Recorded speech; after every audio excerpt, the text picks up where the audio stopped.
오늘 우리가 창세기 15장을 읽었는데요. 여기는 두 문단으로 이렇게 두 부분으로 나눌 수 있는 것 같습니다. 첫 번째 문단은 아브람과 여호와 사이의 후사에 대한 대화를 합니다. 후사. 내 상속자가 있느냐 없느냐 그 이야기를 하고요. 그리고 두 번째는 그 이야기가 한 단계 뛰어넘어서 결국 땅에 대한 약속 그리고 그것에 대한 확정까지 이렇게 나오게 됩니다. 그냥 여호와의 언약이 더욱더 선명해지는 것이죠. 갈대아 우르에서 아브라함을 떠나게 하실 때에 주신 약속이 뭡니까? 내가 내게 큰 민족을 이룰 것이라. 그리고 복이 되게 하겠다. 거기에 대한 아주 구체적인 언약이 나오게 됩니다. 우리는 여호와의 언약을 받고 살아가는 사람들입니다. 그렇죠? 하나님의 백성입니다. 그래서 우리가 하나님의 말씀대로 또 그 언약을 신뢰하면서 살아가는데, 그런데 문제는 그렇게 살아가는 것이 쉽지만은 않습니다. 하나님의 말씀대로 살아가고 하나님의 언약을 신뢰하면서 이 세상에서 살아가는 것이 쉽지 않아서 때로는 의심하고 때로는 변심하기도 하고 그렇게 우리가 살아갑니다. 때로는 우리가 굉장히 믿음이 좋은 듯하게 스스로 느끼기도 하지만 어쩔 때는 나에게 믿음이 있나? 내가 잘하고 있는 건가? 의심이 들기도 합니다. 여호와 우리 하나님은 변함이 없으신데 우리는 끊임없이 자꾸 변하기 때문에 그렇거든요. 오늘 이 시간에 우리가 주의 말씀을 대하면서 하나님은 때로 변하지 않으심, 또 그리고 우리가 끝까지 믿고 신뢰하는 것이 얼마나 큰 믿음인지 우리가 잘 기억할 수 있는 그러한 시간이 되었으면 좋겠습니다. 요단 평야에서 전쟁이 일어났던 것이 우리 지난 시간에 뵀었던 14장의 사건입니다. 요단 평야에서 저 전쟁이 있었고 그 아브라함이 자신의 사병들을 이끌고 가서 조카 롯을 구하고 그 전쟁에서 이기고 그리고 나서 돌아올 때에 멜기세덱과 또 소돔의 왕, 그 살렘 왕 멜기세덱과 소돔의 왕이 나오는데 마중 나왔을 때에 그들을 대하는 모습들이 다르다. 이게 이제 우리가 지난번에 봤었죠. 그래서 어떤 모습들이 있었느냐? 평강의 왕 멜기세덱에게는 11조를 바치면서 평강을 갖다 이야기하지만 소돔 왕이 많은 것을 줄 때는 그것을 거절을 합니다. 그것을 거절하면서 뭐라 그래요? 내가 잘 되고 하나님의 은혜 가운데서 성공했을 때 네가 거기에 네가 너 때문이다라고 하는 말을 못하게 하려고 한다. 이런 이야기를 합니다. 그러면서 오직 여호와만을 의지하겠다 하는 아주 강한 의지를 갖다가 아브라함이 보이지요. 대단한 믿음 아닙니까? 내가 오로지 잘 되는 것은 나의 된 것은 오로지 여호와의 은혜라. 그렇게 아주 다짐을 하는 장면이 나옵니다. 여호와만 의지하고 여호와만을 신뢰하면서 전쟁에서 승리하고 돌아오고 또 하나님만을 끝까지 붙잡는 그런 모습을 우리가 14장에서 봤거든요. 그래서 이제 하나님께서 아브라함에게 나타나셨습니다. 아브라함에게 나타나셔서 칭찬과 약속을 아주 단단하게 하시려고 찾아오셨습니다. 그리고 나서 제 일성이 뭐냐면 아브라함아 두려워하지 말라. 나는 너의 방패이고 지극히 큰 상급이다. 두려워하지 말라. 내가 너의 방패고 너의 상급이다. 이렇게 말씀하거든요. 여호와께서는 왜 찾아오신 거예요? 위로하시고 힘주시려고 찾아오신 거예요. 그래서 칭찬하려고 그렇게 찾아오셨거든요. 그런데 여기에서 이제 우리가 가만히 보면 아브라함은 지금 살로 왕에게 하는 것, 그 다음에 소돔 왕에게 하는 것 보면 아주 믿음이 단단한 사람이거든요. 절대로 흔들리지 않는 사람이거든요. 그리고 정말 하나님 앞에 온전히 서 있는 정말 참으로 믿음의 조상이라고 불릴 만한 사람인 것 같아 보였는데 그의 마음속에는요 곪고 있는 부분이 있었던 거예요. 마음이 곪고 있었어요. 그래서 이 아브라함이 여호와께서 위로하시는데 그 위로를 온전히 받아들이지 못합니다. 칭찬하고 약속하고 그렇게 하고 있는데 그의 영적인 상태가 하나님의 위로를 받아들일 준비가 되어 있지 않은 거예요. 하나님의 위로를 받아들일 준비가 되어 있지 않고 오히려 여호와의 위로 앞에 뭐라고 얘기하느냐 하면 섭섭함과 분노를 드러냅니다. 섭섭함과 분노를 두려워해요. 여호와께서 말씀 중에 분명히 표현하는 것이 두려워하지 말라 이렇게 말씀하시거든요. 우리가 상황을 좀 이렇게 다시 살펴보면 이렇습니다. 전쟁을 치러서 이겼지만 그 동방에 있었던 연합군들은 굉장히 큰 나라들입니다. 굉장히 큰 나라들을 내가 이겼지만 얼마나 두려웠겠어요. 조카 롯 구하느라고 막 싸우긴 했지만 그 큰 나라들이 다시 보복해서 올 때 내가 감당을 할 수 있을까? 내가 한 번, 두 번, 싸워서, 싸움에서 아니면 시험에서 이겨낼 수 있지만, 과연 내가 더 큰 것이 올 때 이길 수 있을까? 하는 두려움이 왜 없겠습니까? 우리가 살아가면서도 마찬가지 아닌가요? 내 눈앞에 있는 어려움을 하나하나 이기지만 그러면서 이겨내면서 점점 우리 어른들은 뭐가 또 걱정인가요? 더 큰 것에 대한 걱정들이 밀려오게 되어 있습니다. 방금 승리한 것처럼 보이지만 그 승리가 완벽하지 않기 때문인 거예요.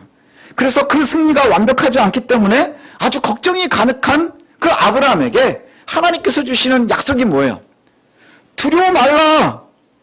내가 너의 뭐가 되신다고 말씀하시는 거예요? 방패가 되겠다. 내가 너를 지켜주겠다. 이렇게 말씀하고 있는 거예요. 그래서 정말로 여호와 앞에서 아브라함이 참된 은혜를 고백하고 그리고 그가 잘 하나님을 신뢰하면서 따라가고 있는 듯해 보이지만 때에 따라서 만나게 되는 두려움이 있는 거예요. 내가 잠깐 이겼지만 그리고 고백했지만 하나님이 나와 함께 하셨습니다 하지만 거기에 대한 두려움이 있는 것. 거기에 하나님께서 뭐라고 응답하시느냐? 내가 너의 방패가 될 거야. 두려워하지 말라. 이렇게 말씀하십니다. 그리고 나서는 또 이렇게 말씀하세요. 뭐라고 약속하시느냐? 내가 너의 큰 상급이 되겠다. 내가 너의 큰 상급이 되겠다. 우리가 정말 좋아할 만한 말 아닙니까? 뭐 되는 거예요? 하나님이 우리 상이 된다는 얘기예요. 하나님이 우리에게 가장 자랑거리가 되어진단 말이죠. 그런데 여기에서 후사에 대한 고민을 많이 하는데 여기서 이런 얘기를 해요. 아브라함이 뭐라고 그러냐면 제가 그 말씀을 듣고 떠나왔는데 문제는 뭐냐? 애가 없습니다. 지금 나한테 약속은 하셨는데 그 일을 후사가 없습니다. 하나님 나한테 상급을 주시겠다고요? 뭐 얼마나 주시려고요? 이겁니다. 뭐 얼마나 주시려고 그럽니까? 그거 주면 또 뭐 하겠습니까? 한번 생각을 해보세요. 지금 아브라함이요. 그 우르에 나올 때가 75세란 말이에요. 그 시간이 더 많이 지났습니다. 그리고 내가 이 땅에서 바랄 게 뭐가 있다고 뭐 얼마나 더 주려고요. 우리 지난주에 살펴봤잖아요. 내가 지금 사병이 300명이 넘어요. 내가 가질 만큼 가지고 있고요. 근데 뭐 하나님 더 주시면 뭐 얼마나 더 주시려고요? 뭐 얼마나 더 주시려고 그럽니까? 뭐 그 다음에 날 지켜주시면 또 얼마나 지켜주시겠습니까? 전쟁 나고 뭐 그래가지고 나를 살려주신다고요? 뭐 내가 살면 또 몇 년이나 더 살겠습니까? 도대체 하나님께서 나에게 뭘 주시겠다는 거예요? 이렇게 따지는 거예요. 하나님께서 두려워 말라. 내가 너의 방패라. 너의 큰 상급이 되겠다. 이렇게 약속해 주셨는데 그런데 아브라함의 반응은 의외로 나오는 거예요. 하나님 나한테 주신다고요? 뭘 얼마나 주시려고요? 주시면 뭐예요? 물려줄 자식도 없는데. 그렇잖아요. 물려줄 자식도 없는데 여호와의 위로와 그 언약이 공고하게 다가오는데 문제는 뭐냐? 그가 은혜 받을 은혜의 공간이 없는 거예요. 은혜 받을 마음의 준비가 되어 있지 않은 거예요. 그의 영혼이요. 영적으로 깨어있지 못해서 오히려 여호와의 말씀, 그 은혜의 말씀이 우리에게 전해지는데 그게 내 상태에 걸러지면서 오히려 위로가 또 은혜가 짜증이 섞여 나오기 시작을 하는 겁니다. 내게 뭘 주시려고요? 그것도 주신들 뭐 하겠습니까? 후사도 없는데. 후사도 없는데 주시면 뭐 하겠습니까? 굉장히 섭섭하고 분노가 섞여 있는 것 같아요. 어쩌면 우리들의 마음이 그랬을지도 모르겠습니다. 하나님 잘해주신다며요. 하나님 나를 위로해 주신다며요. 나와 함께 하신다며요. 근데 뭐 하고 계시는 거예요? 이 뜻이에요. 뭐 하고 계시는 거예요? 그래서 하나님 이제 내가 알아서 할랍니다. 이겁니다. 내가 알아서 할랍니다. 원래요. 하나님께서 나에게 뭐 후사도 주고 뭐 한다 그랬는데 그거는 다 틀린 것 같고요. 이제 내가 내 길은 알아서 찾아가겠습니다. 원래 그 당시에 하던 제일 좋은 방법대로 그냥 내가 어려서부터 기르던 애 있어요. 엘리에셀이라고. 얘 어려서부터 길러서 자신이나 진배 없습니다. 얘를 내가 상속자로 삼으려고 합니다. 얘입니다. 얘를 정했습니다. 이러고 통보하는 겁니다. 여기에는 아주 하나님께 대한 섭섭함이 가득 묻어나 있어요. 분노도 있습니다. 그리고 어쩌면 이것이 여호와를 향한 선전포고인지도 모르겠습니다. 아브라함의 반항 섞인 이 대답에 여호와께서 어떻게 반응하실까요? 굉장히 분노하고 있는데 여호와께서 오해할 수 있지만 아주 선명하도록, 절대로 오해하지 못하도록 선명하게 대답하십니다. 뭐라고 말씀하시냐면 내가 선택한 엘리에셀 아니야. 내가 선택한 엘리에셀이 아니고 내 몸에서 날 내 상속자 그것을 말씀하십니다. 엘리에셀이 아니고 내 몸에서 난 내 상속자다. 그리고 그를 밖으로 데리고 나가셔서 하늘을 보여주십니다. 그러면서 네가 별들을 한번 세봐라. 셀 수 없지? 네 자손이 이와 같을 거야. 이렇게 말씀하시는 거예요. 아브라함이 이렇게 반항하고 불만이 많았지만 그럼에도 불구하고 그가 믿음의 조상이 될 수 있었던 이유는 어디에 있느냐 하면 이 말씀에 그가 빠르게 다시 여호와께로 되돌립니다. 그래서 본문은 뭐라고 말씀하시느냐? 여호와를 그가 믿으니 이것이 그에게 의가 되었다. 이렇게 말씀해요.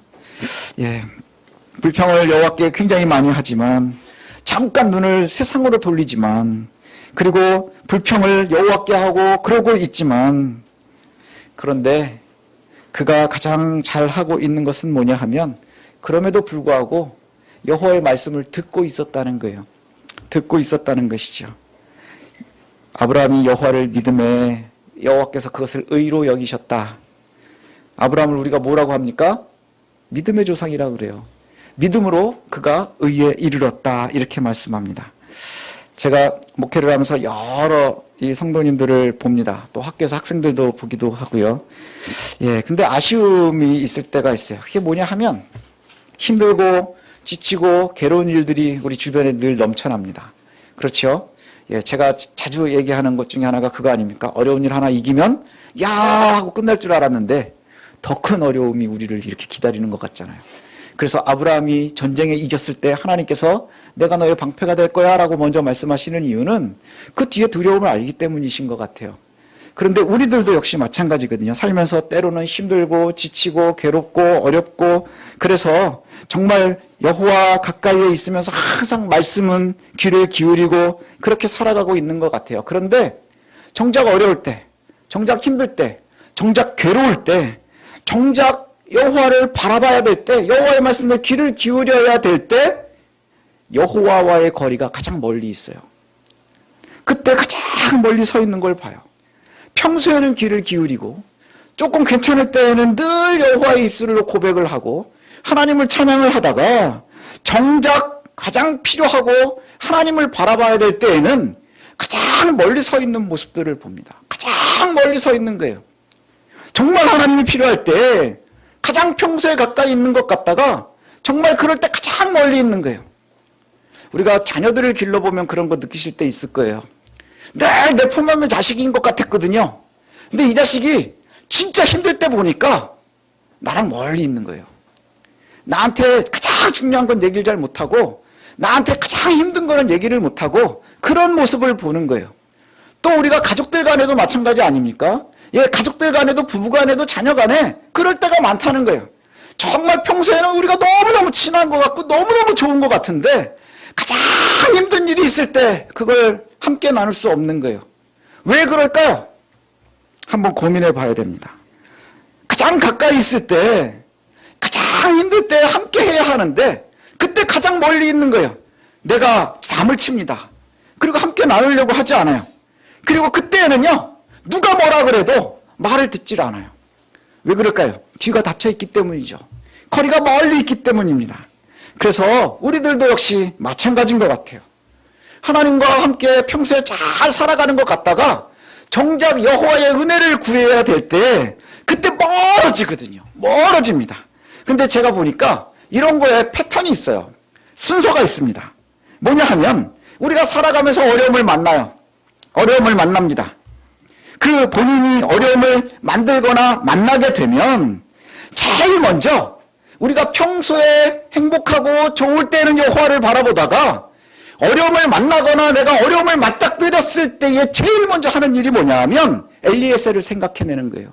우리의 엘리에셀. 내가 해결하려고 먼저 덤벼요. 하나님은 그때 나오지 않습니다.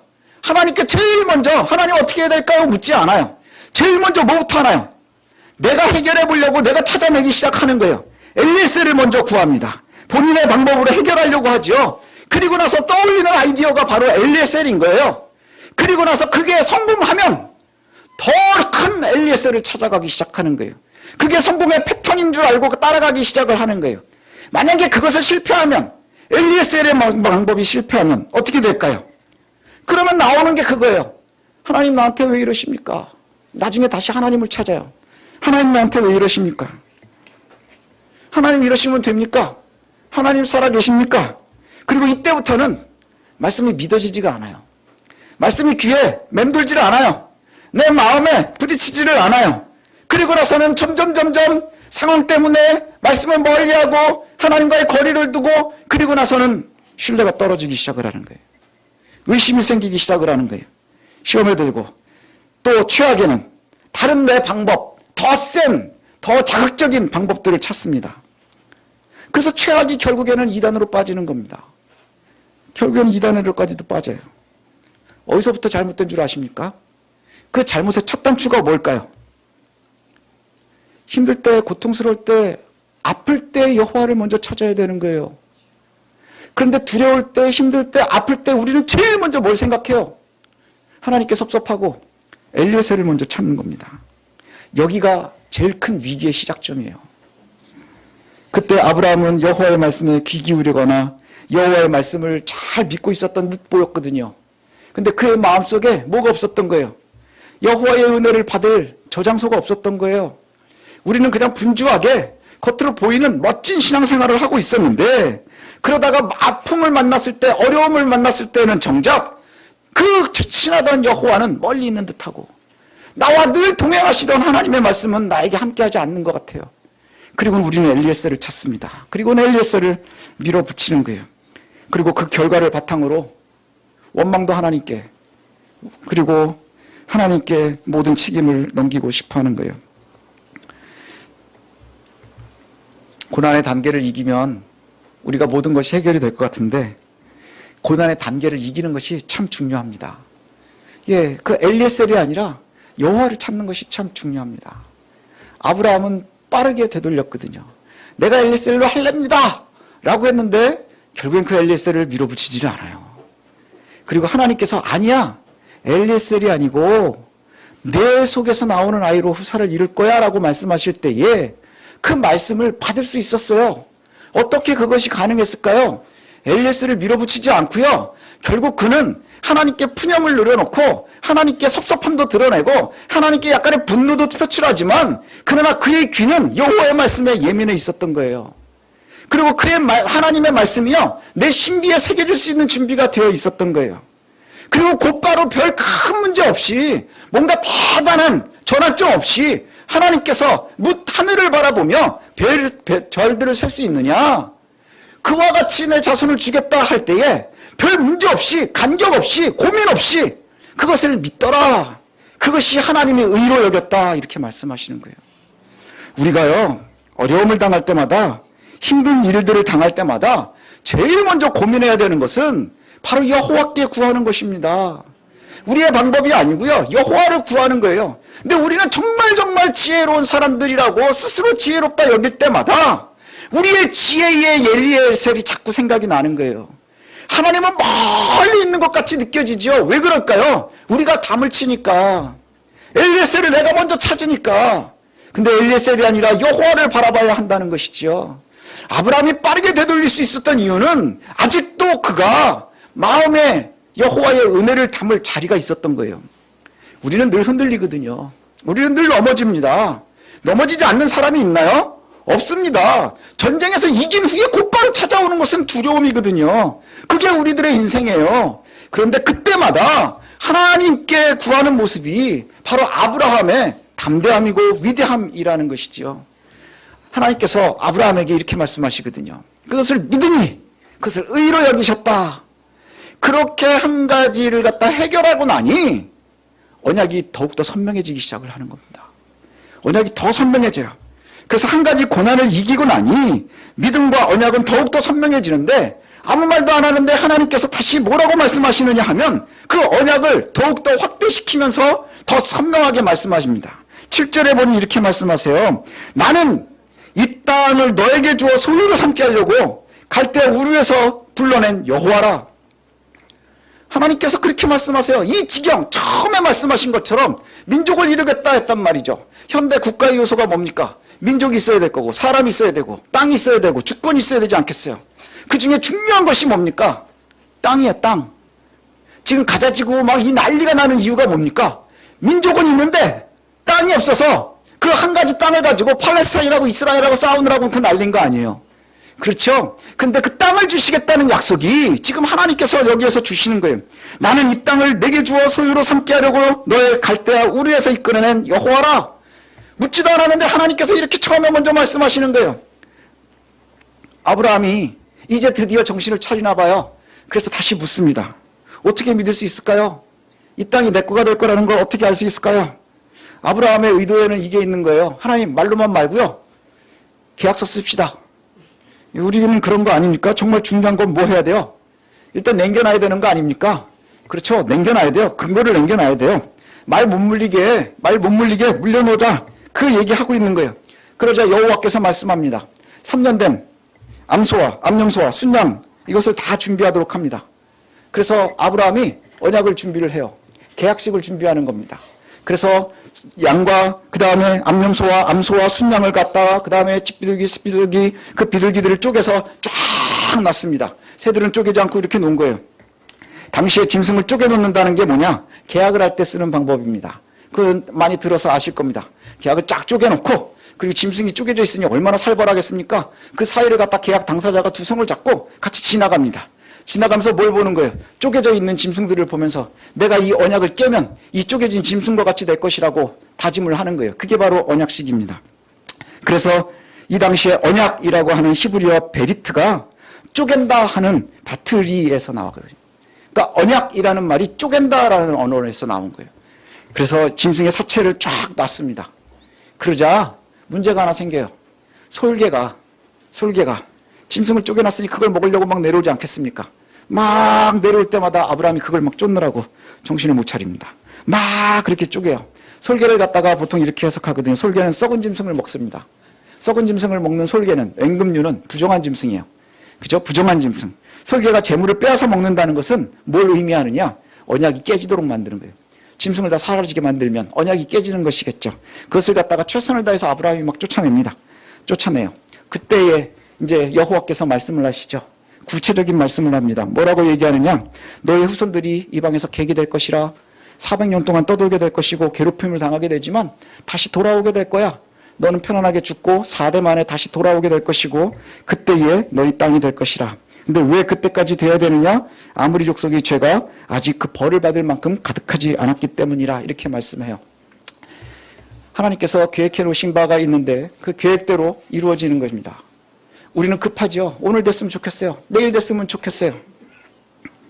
그런데 여기에 보면 하나님께서 하나님의 계획은 우리가 생각하기엔 더디지만 반드시 이루어진다고 하는 것입니다. 그리고 하나님께서는 누구에게도 동일하게 하나님의 백성들을 다루신다는 거예요. 오늘 본래 그곳에 살고 있었던 아무리 족속들이 쫓겨나야 되는 이유가 뭐 때문인 줄 아십니까? 죄 때문이라는 거예요. 그러니 이 말씀대로 하면 지금 가자지구의 전쟁은 이스라엘도 잘하는 게 아니고 팔레스타인도 잘하는 게 아닙니다. 그냥 사람들의 욕심으로 전쟁을 하는 거예요. 수많은 전쟁 중에 그냥 하나일 뿐입니다. 그걸 뭐 언약으로 해가지고 뭐 어떤 교회들은 이스라엘의 편에 서고 어디는 팔레스타인의 편에 서고 그거는 옳지 않은 것 같아요. 오늘 본문에 이렇게 나오거든요. 예, 아모리 족속들의 죄가 가득하기 때문에 하나님의 언약이 이 땅에 있을 수 없는 겁니다. 그래서 이스라엘이 들어가죠. 이스라엘이 차지하지만 우리가 역사에서 잘 알고 있습니다. 이스라엘도 죄가 가득했을 때 결국 거기서 쫓겨나는 겁니다. 예. 내 후손이 분명히 이 땅의 주인이 되겠지만 그 시기와 방법은 전적으로 역사를 주관하시는 여호와 하나님께서 정하시는 것, 이걸 분명하게 말씀하십니다. 그래서 하나님께서 그렇게 말씀하신 후에 갑자기 횃불이 나타나서 그 쪼갠 고기 사이를 지나가는 거예요. 여기가 하이라이트입니다. 예, 그 사이를 지나갑니다. 아브라함은 뭘 했나요? 솔개를 쫓는데 열심히였습니다. 솔개를 쫓는데 열심히였고, 그리고 나서 하나님께서는 언약을 선명하게 보여주신 다음에 그리고 그 횃불 사이를 지나가십니다. 아브라함은 지나갈 수 없는 거예요. 왜 못 지나갔을까요? 그럼 우린 수시로 쪼개져야 되니까. 우린 늘 흔들리잖아요. 방금도 흔들렸었잖아요, 아브라함이. 하나님께서 내가 너에게 방패가 될 것이고 내 상급이 될 거야 그랬더니 한가히 뭐가 필요합니까? 그게 우리들의 모습이거든요. 그런데 여호와께서는 분명하게 언약을 주시고 그 횃불 사이를 지나가십니다. 우리가 그저 해야 되는 건 뭐가 있을까요? 솔개를 쫓는 겁니다. 솔개를 쫓는 거예요. 솔개, 우리에게 끊임없이 사탄의 유혹이 넘어오는 거거든요. 예, 사탄의 유혹이 넘어옵니다. 그럴 때마다 우리가 해야 되는 게 뭔가요? 우리의 최선은 설계를 쫓아내며 언약이 유지되도록 하는 거예요. 언약이 유지되도록 하는 것. 우리와 여호와 사이의 언약에 흠집 나지 않도록 하는 것. 우리에게 주시는 언약이 뭡니까? 여호와께서 우리를 하나님의 자녀 삼고 구원하신 것 아닙니까?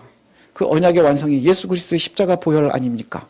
그리고 그 안에 있는데 우리는 무엇 때문에 자꾸 흔들리고 넘어지려고 하고 의심하게 되나요?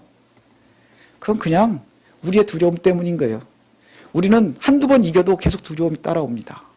전쟁에 승리를 해도 우리는 두려움에 쌓이게 되어 있어요. 이 땅에 사는 동안에 여전히 우리는 하나님의 사람이라는 것 잊지 않았으면 좋겠습니다. 그래야 우리가 어려움을 만날 때, 힘든 일을 만날 때 여호와의 말씀에 예민할 수 있는 거예요. 우리의 엘리에셀이 아니라 여호와의 언약을 따를 수 있는 그 첫 단추가 가장 중요한 것임을 저와 여러분들이 놓치지 않았으면 좋겠습니다.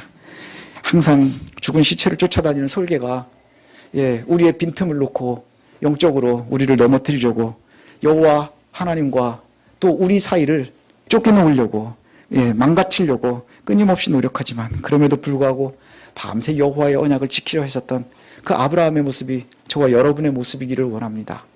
또 우리가 가장 어렵고 힘들 때에 여호와를 가장 먼저 찾을 수 있었으면 좋겠습니다.